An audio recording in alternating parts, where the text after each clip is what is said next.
وجودا منا لا باكتساب منا بالمصطفى الرسول نحظى بكل سول فضلا وجودا منا لا باكتساب منا بالمصطفى الرسول نحظى بكل سول يا ربنا اعترفنا بأننا اقترفنا وآننا أسرفنا على لظى أسرفنا يا ربنا اعترفنا بأننا اقترفنا وآننا أسرفنا على لظى أسرفنا يا ربنا اعترفنا بأننا اقترفنا وآننا أسرفنا على لظى أسرفنا يا ربنا اعترفنا بأننا اقترفنا وآننا أسرفنا على لظى أسرفنا فتب علينا توبة تغسل لكل حوبة واستر لنا العورات وآمن الروعات فتب علينا توبة تغسل لكل حوبة واستر لنا العورات وآمن الروعات يا ربنا اعترفنا بأننا اقترفنا وآننا أسرفنا على لظى أسرفنا يا ربنا اعترفنا بأننا اقترفنا وآننا أسرفنا على لظى أسرفنا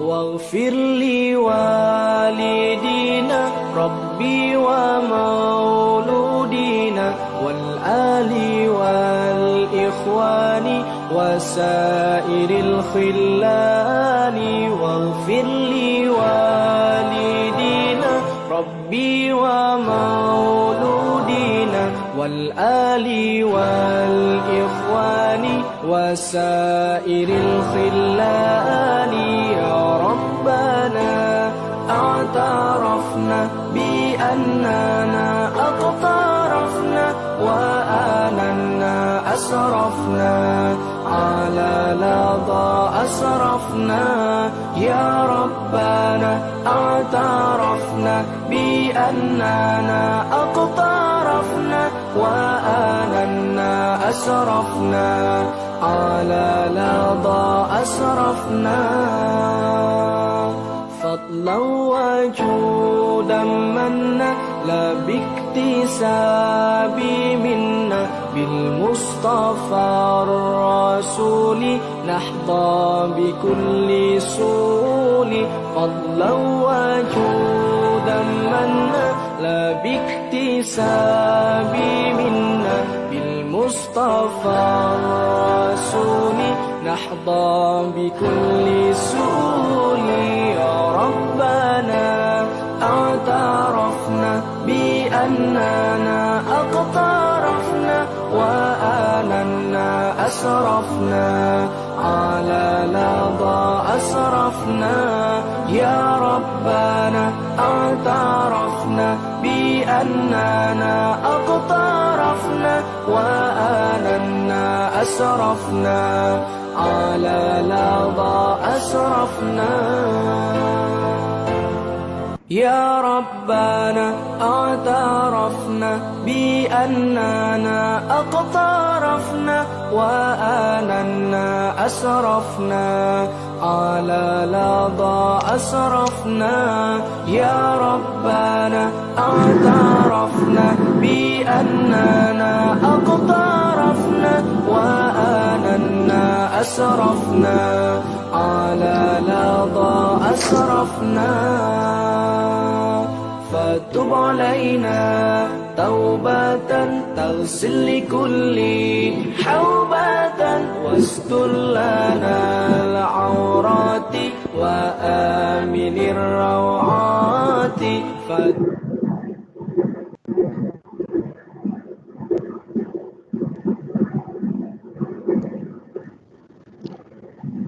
Bismillahirrahmanirrahim.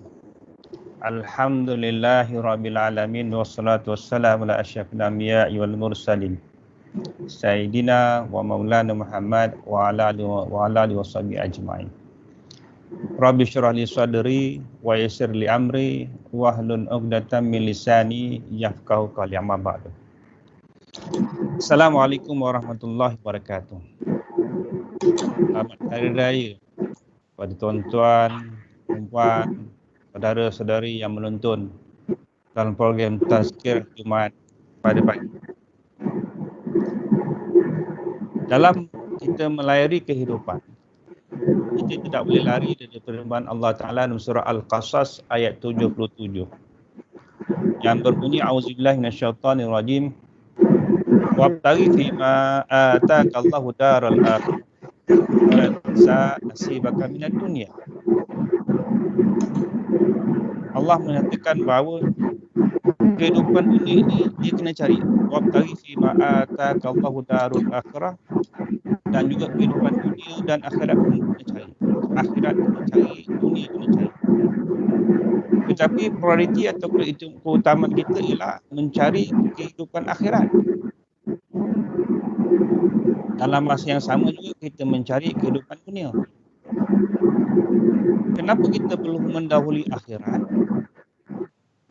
Secara logiknya ialah kita diajar oleh pakar ekonomi bagaimana kehidupan ataupun bagaimana pelaburan jangka panjang itu lebih utama daripada pelaburan jangka pendek. Kita dihidangkan oleh Allah SWT dengan kehidupan nikmat akhirat yang begitu panjang. Panjang yang tiada penghujung. Yang tiada penghujung. Nikmat yang tidak terputus. Kesenangan yang tidak pernah terhenti. Kesukaan yang sentiasa berpanjangan. Sebab itu Allah mulakan wabtaghi fima ataakallahu darul akhirah. Tapi dalam masa yang sama wala tansa nasibaka minad dunya. Jangan kita lupakan tentang kehidupan dunia. Ia satu kepentingan mazra', tempat tinggal ataupun tempat bercucuk tanam kita untuk mencari akhirat. Allah dunia.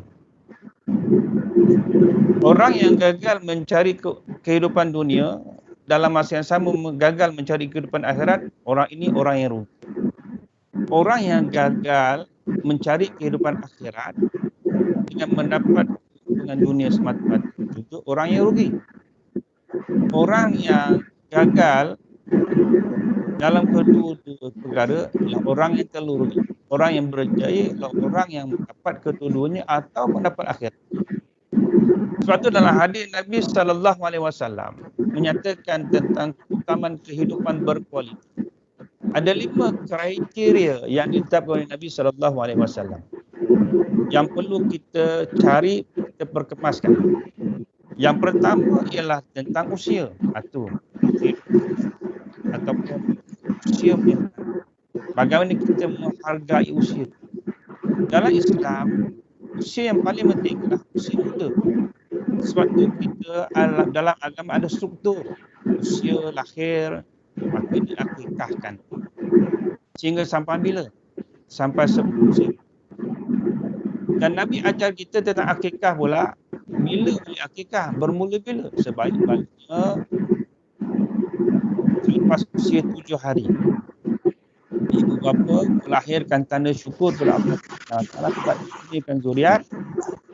Boleh buat selepas 7 hari kelahiran, ataupun selepas 7 tahun kelahiran, ataupun sebelum usia balik. Ini dipanggil. Selepas usia balik, dalam Islam tidak dipanggil akikah, dipanggil korban. Sampai bila? Sampai bila-bila? Penghargaan tentang usia. Itu dah hadis Nabi SAW banyak menceritakan tentang keutamaan orang-orang yang berusia muda. Orang yang gagal merasai dan orang yang gagal menikmati usia muda, orang yang gagal sebelum. Sebab tu, dalam kisah Nabi Daud alaihissalam, kita ambil kisah Nabi Daud alaihissalam dalam waktu sembang-sembang santai pada pagi Jumaat, banyakkan kisah yang kita nak ambil. Antara kisah Nabi Daud alaihissalam tentang kisah dua orang pemuda yang kawan rapat. Baik, mungkin dipanggil sebagai FB lah, kawan sub FB, ataupun kawan-kawan sama Instagram, ataupun kawan dalam grup WhatsApp. Baik, ataupun kita panggil sebagai kawan yang berkaitan. Baik, tetapi kehidupan dalam berkawan ini ada pasang dan surut. Kadang-kadang ketika bergurau, seorang terambil hati dan bergaduh sehingga ambil masa sampai bertahun-tahun. Kadang-kadang sambil makan di pagi raya, ada seorang tersilap, maka jumpa raya tahun depan baru baik semula. Hanya bertengkar dengan satu persoalan yang tidak boleh dijawab. Ada seorang yang bertanya, A bertanya pada B, dia kata aku ada soalan yang bukan jawapan. Dan sebagai kawan baik, kau kena bantu aku mencari jawapan. Kawan baik yang tadi kata no problem, tak ada masalah, selama ni aku yang banyak bantu kau cari jawapan, kau hanya keluar soalan tak habis-habis. Nah, soalannya ialah apa akan terjadi kepada manusia selepas mati? Apa situasi, apa keadaan dan apa yang berlaku selepas manusia mati? Kawan ni kata selepas manusia mati itu alam akhir, alam barzah, kita bersedialah. Dia kata aku nak tahu tentang feeling. Perasaan pertama dia melangkah ke alam barzah, aku nak tahu perasaan tu. Soal dia kata kalau tanya tak alam barzah, aku pun tak pernah jumpa ke lah. Belum sampai masanya aku nak jawab. Akhirnya soal kecil hati sebab tak ada jawapan. Kawan dia kata kalau gitu kita tak ada jawapan, kita tanya mak ayah kita. Tanya mak ayah apa kata? Aku tak ada jawapan lagi, kau tanya sampai hujung sangat ni. Kita belum sampai alam barzah, mana ada jawapan. Aku hari-hari hubungan sebagai renggang hanya kerana sebuah jawapan. Lalu mak kedua-duanya menghimpunkan nak merapatkan balik hubungan dua sahabat baik. Beginilah, apa kata kamu berdua pergi jumpa kepada Nabi Allah Daud, tanya dia dan yakin dia ada jawab. Baru terfikir, oh ada Nabi Allah Daud di sisi. Manusia ni bila fikirkan tentang keadaan sesuatu baru nampak orang agama, kan? Baru nampak pentingnya orang agama di dalam kehidupan. Jadi masing-masing jumpalah Nabi Daud alaihissalam. Nak jumpa Nabi Allah Daud. Nabi Allah Daud raja. Dia raja. Sultan. Pemerintah ketika itu. Jadi nak jumpa dia pun ada tapisan demi tapisan. Tapisan demi tapisan. Masa tu tak payahlah nak ambil suhu. Tak ada masa nak ambil suhu lah. Nak pakai emas pun tak ada lah. Nak jumpa ada orang menapis. Sebab nak jumpa dia ramai. Akhirnya jumpalah juga. Lalu soalan dikeluarkan, wahai Nabi Allah Daud, kami kawan baik. Tapi sebab satu soalan, hubungan kami jadi renggang. Nabi Daud kata tak boleh lah. Ini hubungan silaturahim. Sebab itu dalam hadis Nabi SAW mengatakan bahawa kita dibenarkan atau diberi kelonggaran untuk tidak bertegur siapa antara kawan-kawan. Tetapi jangan lebih ber3 hari. Perasaan emosi itu biasa. Tetapi permusuhan ini luar biasa. Perasaan kecil hati itu luar biasa. Tapi memutus silaturahim dalam Islam ini luar biasa. Maka Nabi beri tempoh, kalau kamu terkecil hati ke, terguris perasaan pun, janganlah lebih ber3 hari. Jadi Islam menghargai perasaan, menghormati perasaan seseorang. Selepas 3 hari kena ambil tindakan bagaimana nak merapatkan hubungan. Jadi Nabi Allah kata tak boleh, kamu kena rapatkan hubungan. Kedua-dua kata betul kami nak rapat hubungan, tapi jawapan mana dia? Nabi Allah kata, kenapa dengan jawapan tersebut? Kata, kami ada soalan dan soalan tersebut tak terjawab sehingga hari ini. Baiklah. Nabi Allah kata, tak apalah. Aku boleh jadi moderator. Ataupun aku menjadi orang tengah di antara kamu berdua. Ceritakan. Apa masalahnya? Apa soalannya? Dia kata, soalan kami ialah, apa akan dirasai oleh manusia selepas ia masuk alam barzah pada hari yang pertama? Nabi Allah Daud tersenyum. Dua anak muda ni. Dua anak muda sudah berfikir ke arah alam barzah. Dua orang yang beriman, anak-anak muda yang beriman. Yang ramai mengimarahkan masjid dan surau, ramai anak-anak muda.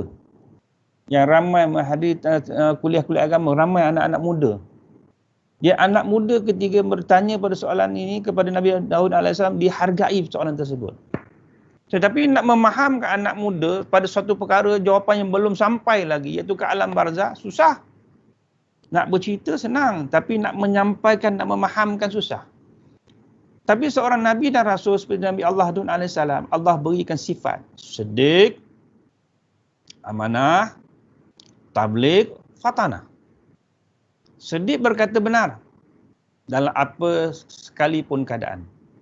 Faliyakulu khairan aw la yasmut.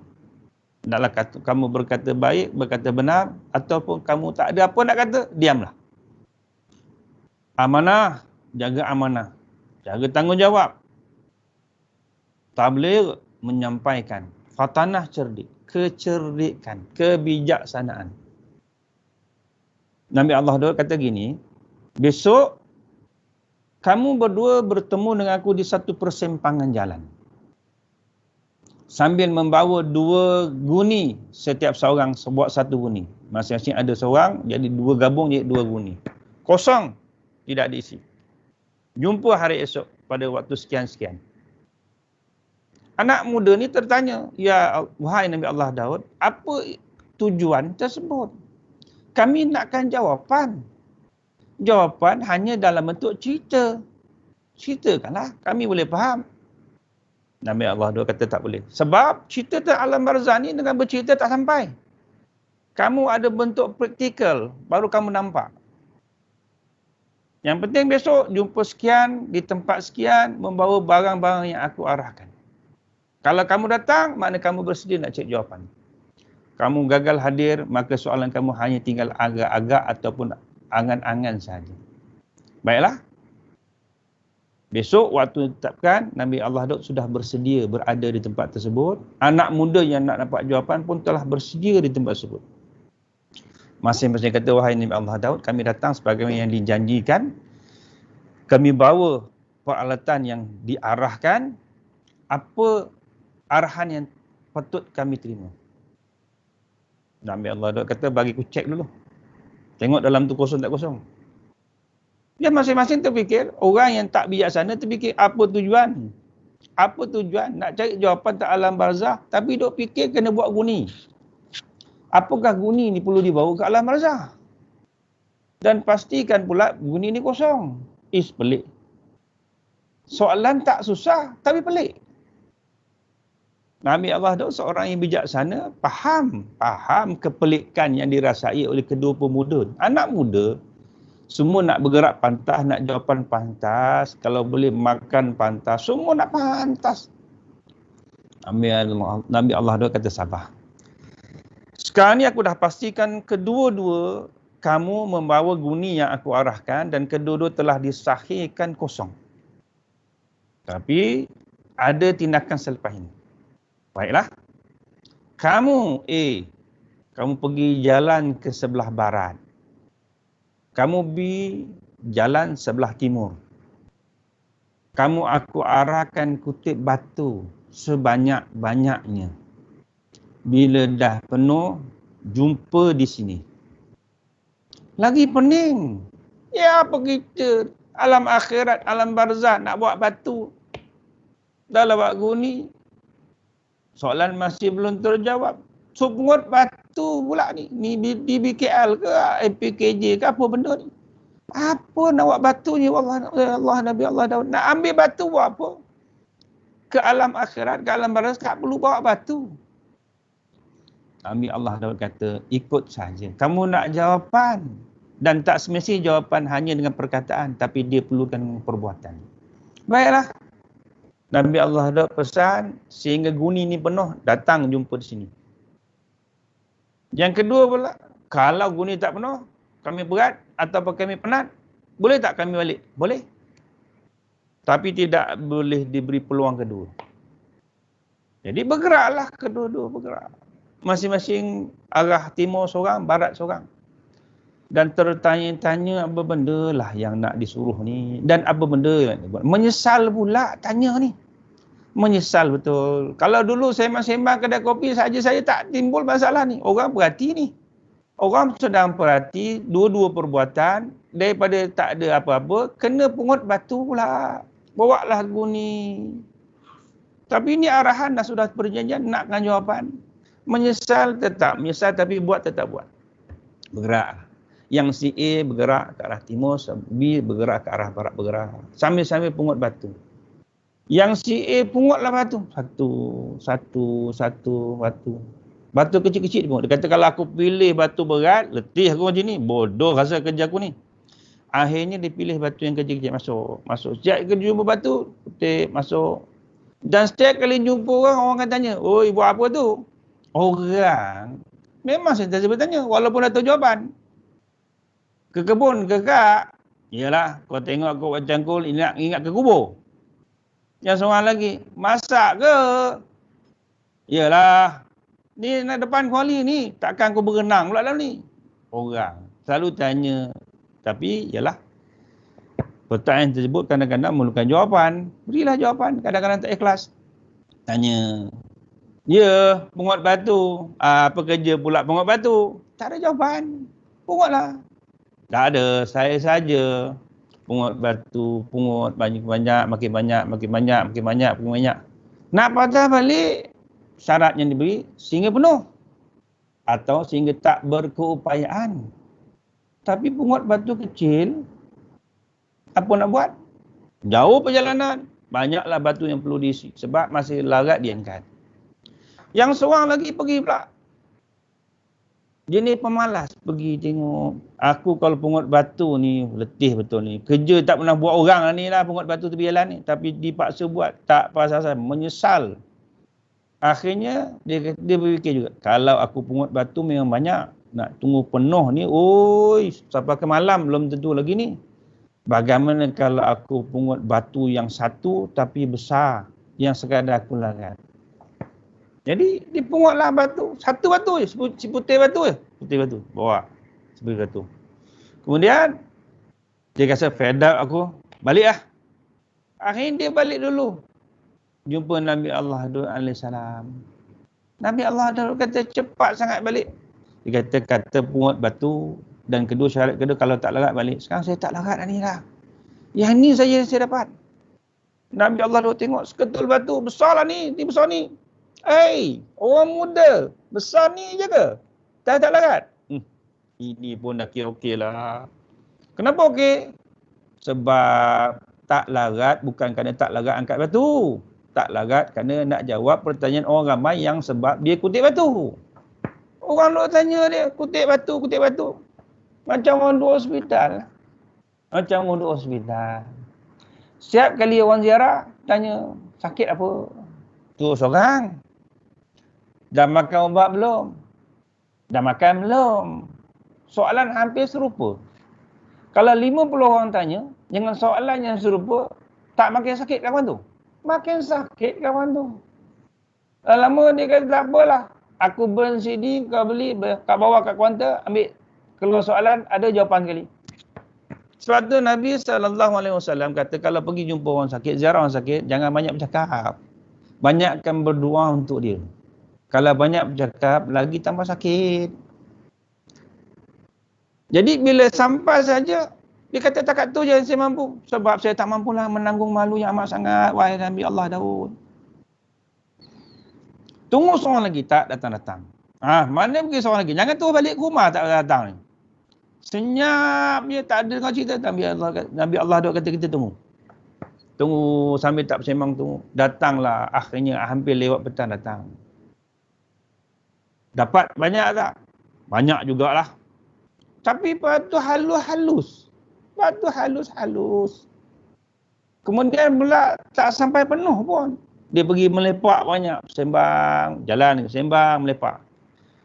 Nabi Allah tu kata gini, bagaimana kalau aku beri kamu peluang kedua untuk pungut lagi batu? Dia kata tak, yalah. Cukup sekali peluang kedua. Makin misal kami tak mau lah. Cukuplah ni, ini pun dah menderita kemaluan dah. Baiklah, kalau begitu, keputusan kamu adalah muktamad kan? Kamu tak nak berulang ataupun tak nak mengambil peluang kedua. Tak, ini peluang pertama dan cukuplah peluang yang terakhir. Baiklah, beri aku kedua-dua guni tersebut. Bagilah. Nabi Allah pun tutup guni-guni tersebut dan dia baca sesuatu berdoa kepada Allah Ta'ala, kemudian dia buka. Bila dia buka, Nabi Allah kata cuba tengok dalam guni masing-masing. Bila mereka buka, mereka tengok batu yang mereka bawa bertukar menjadi emas. Emas, betul-betul emas. Tak tahulah emas 916 ke atau 911, wallahu alam. Tak mungkin emas 999. Jadi bila nampak emas, terkejut. Seronok daripada keletihan, menyampak, kecewa, macam-macam penderitaan emosi. Tengok bila buka, terkejut, gembira. Allahu Akbar, kayanya kita.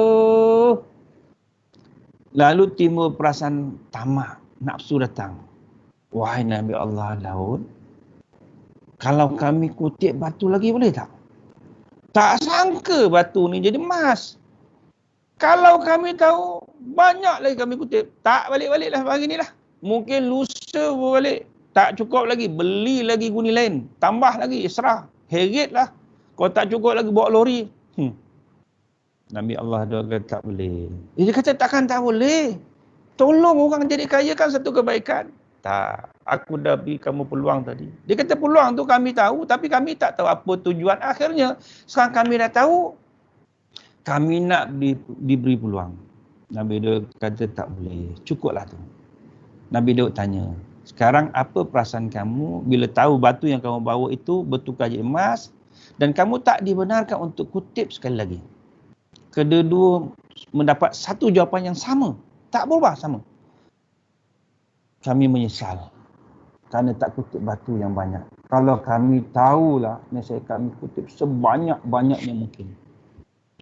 So Nabi Daud kata, itulah jawapan yang kamu tanya pada aku semalam. Manusia ni, kalau dia tahu, dia akan bawa emas sebanyak-banyaknya ke alam barzah, ke alam akhirat. Mereka akan buat sebanyak-banyak ibadah dan kebaikan. Walaupun Allah beri peluang berkali-kali Allah beri peluang. Seperti kata-kata Ibnu Abi Dunya. Dia kata sebuah hadis Nabi SAW mahfuz mengatakan bahawa setiap subuh terbit fajar, hari atau fajar tersebut akan berkata kepada manusia. Tetapi manusia tak faham, tak dengar. Wahai anak Adam, aku ni makhluk Allah. Ibadahlah, rebutlah sebanyak-banyaknya pada aku hari ini untuk ibadah pada Allah Ta'ala. Kerana selepas terbenamnya matahari, kamu tak akan jumpa aku sampai kiamat. Besok akan datang hari yang lain pula untuk menawarkan habuan yang sama. Begitulah hari-hari, hari demi hari. Jadi manusia sebenarnya, apa kisah Nabi Daud AS kata tadi, iaitu manusia ini akan menyesal. Jawapan yang pertama pada orang yang masuk ke alam barzah, masa yang pertama ialah, ya Allah, menyesalnya. Kenapalah keadaan begini? Sebab tu Nabi dalam sebuah hadis Nabi riwayat oleh Ibnu Abbas mengatakan, ibtanu khamsan qabla khamsin. Rebut 5 sebelum datang 5 perkara. Rebut ni. Iktanim khamsan qabla khamsin. Rebut.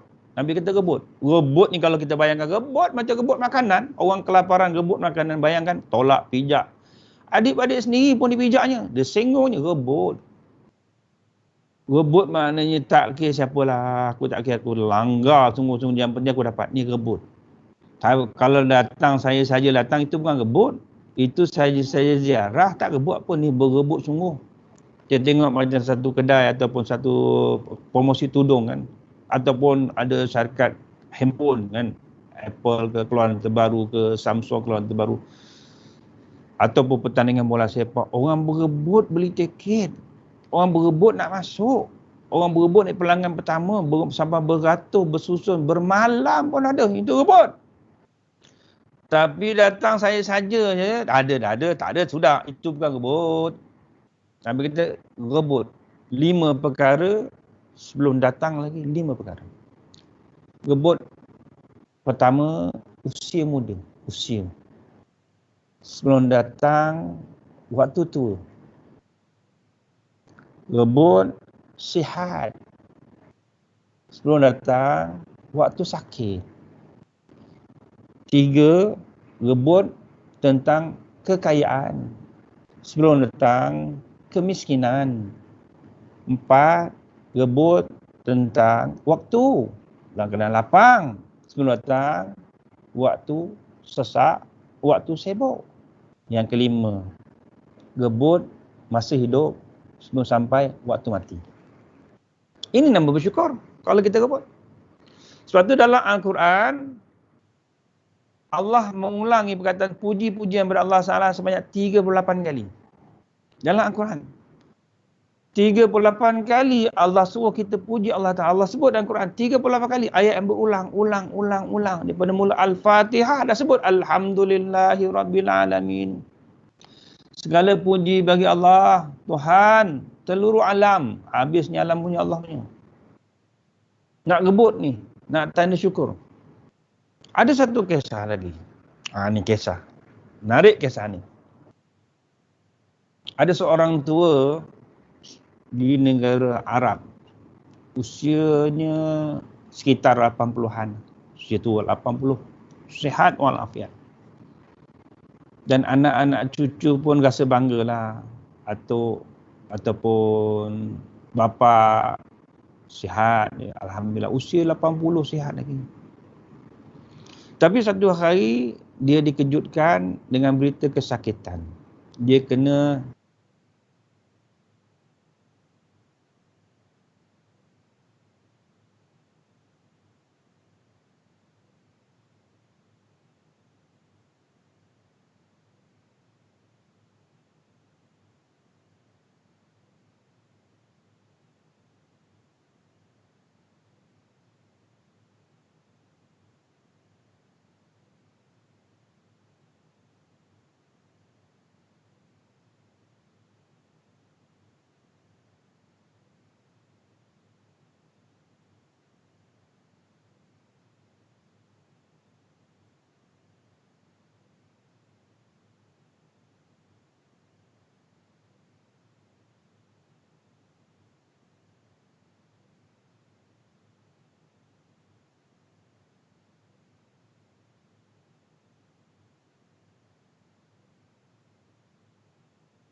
Ustaz kena unmute kan.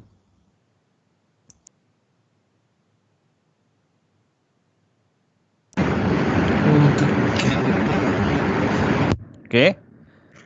Okey Ustaz, okey. Alhamdulillah. Okey, sehinggalah pada waktu malam, anak-anak perhatikan bapa ni menangis. Menangis bapa ni. Dia kata, ya, kenapa ayah menangis? Ayah kan dah sihat. Ayah dia kata, apa yang kamu cakap pada doktor yang telah buat pembedahan pada ayah? Kami ucap terima kasih ya. Terima kasih. Syukur sangat seorang doktor pakar. Tak membazir duit kami laburkan, berikan, buat pembayaran bil ayah berubat. Tak membazir ya. Memang doktor ni memang terbaik. Tapi kenapa ayah nangis? Aku menangis sebab selama 80 tahun aku tak sakit. Aku tak pernah bersyukur pada Allah Ta'ala. Tetapi bila aku sakit dan aku masuk hospital, anak aku bersyukur dan terima kasih pada doktor. Hanya dalam tempoh tak sampai beberapa minggu, doktor telah dapat pujian yang melangit daripada anak-anak aku. Tapi selama 80 tahun, aku menghirup udara Allah Ta'ala. Sekalipun aku tidak pernah bersyukur dan nikmat yang Allah beri. Jadi ini satu pelajaran pada kita. Kita menghargai seseorang dengan satu pemberian. Tetapi Allah memberi kita dengan berjuta-juta pemberian. Bagaimana ada seorang ahli ibadah yang diriwayatkan oleh Jubair bin Abdullah. Ketika mana berjalan dengan Nabi SAW, Nabi kata, sebentar tadi Jibril telah datang bertemu denganku. Bercerita padaku tentang orang zaman dahulu yang telah beribadah 500 tahun. Dan dia ditempatkan di dalam satu pulau, dikelilingi oleh lautan, air. Kemudian di dalam tu ada gunung. Di dalam pulau itu ada gunung dan dia duduk di atas gunung beribadah 500 tahun. Dan setiap petang dia akan turun ke bawah untuk mengambil air daripada gunung yang keluar sebesar jari tapi tak pernah putus. Air minuman yang sedap. Dan sebelah telaga air tadi ada sebatang pokok delima yang akan berbuah setiap malam sebiji. Setiap malam sebiji buah delima. Setiap malam sebiji buah delima. Besok dah boleh makan. Selama 500 tahun dia beribadah dengan tenang. Sehingga dia berdoa kepada Allah Ta'ala, ya Allah, aku sudah beribadah 500 tahun, maka matikanlah aku dan kerana aku sujud beribadah padamu, ya Allah. Allah makbulkan doa dia. Mati dia dan kerana sujud. Dan Jibril kata, wahai Muhammad, hamba ini dibawa di akhirat nanti. Allah berkata pada hamba ini,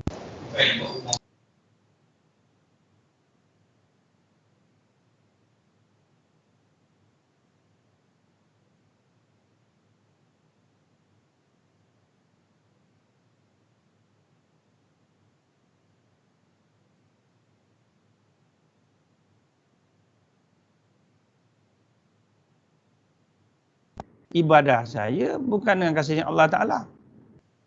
Allah kata, masuklah syurga dengan kasih sayangku. Bukan dengan ibadah kamu, dengan kasih sayang. Lelaki ni kata, ya Allah, izinkan kau timbang ibadahku. Dan aku akan lebih rasa berbangga dan aku masuk syurgamu dengan ibadah 500 tahunku. Allah kata, wahai hambaku, dengan mata kamu pun, kalau aku timbang ibadah kamu 500 tahun, sudah pun cukup. Ini belum lagi nikmat-nikmatku yang lain. Macam mana kamu boleh beribadah di tempat yang baik kalau bukan nikmatku?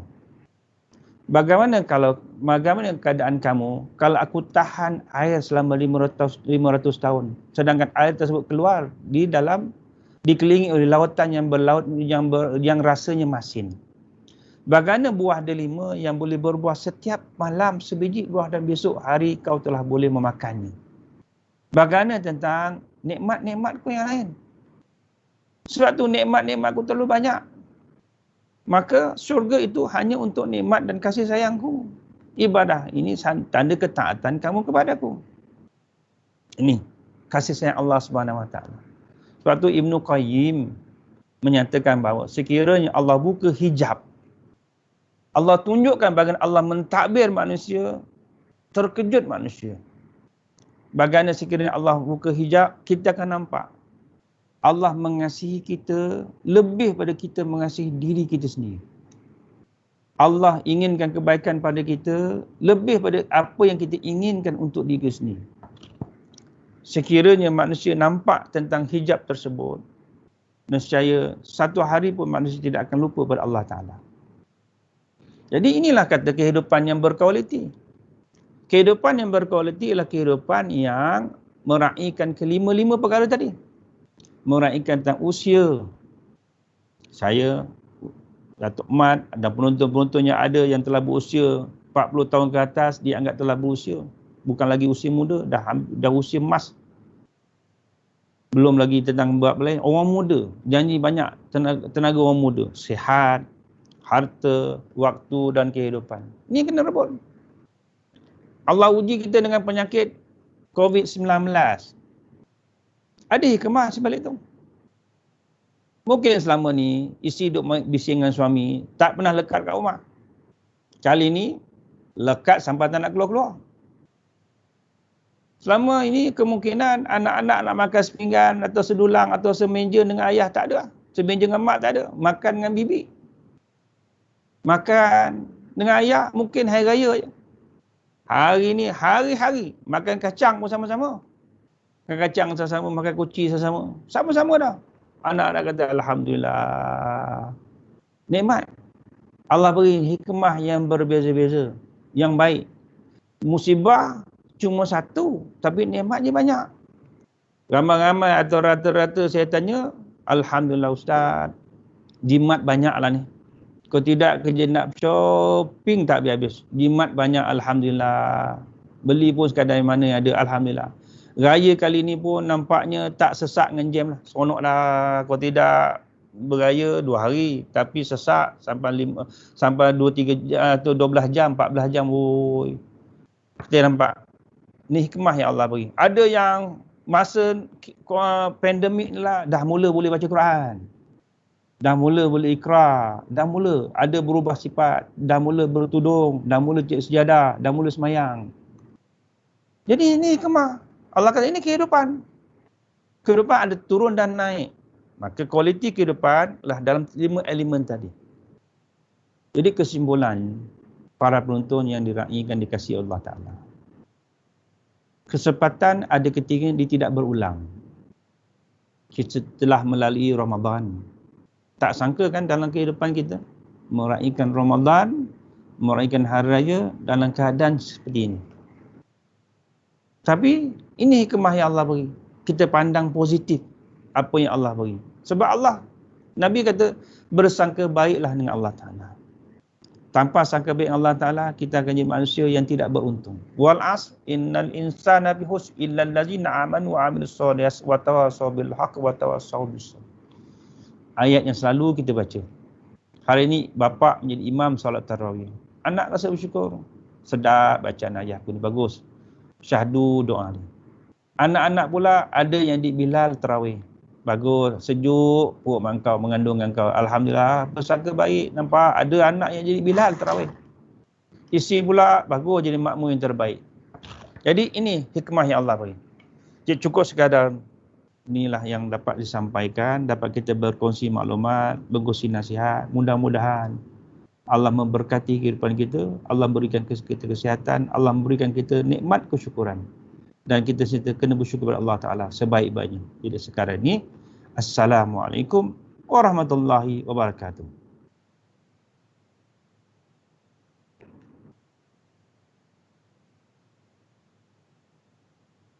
يا ربنا اعترفنا بأننا اقترفنا وآننا أسرفنا على لظى أسرفنا يا ربنا اعترفنا بأننا اقترفنا وآننا أسرفنا على لظى أسرفنا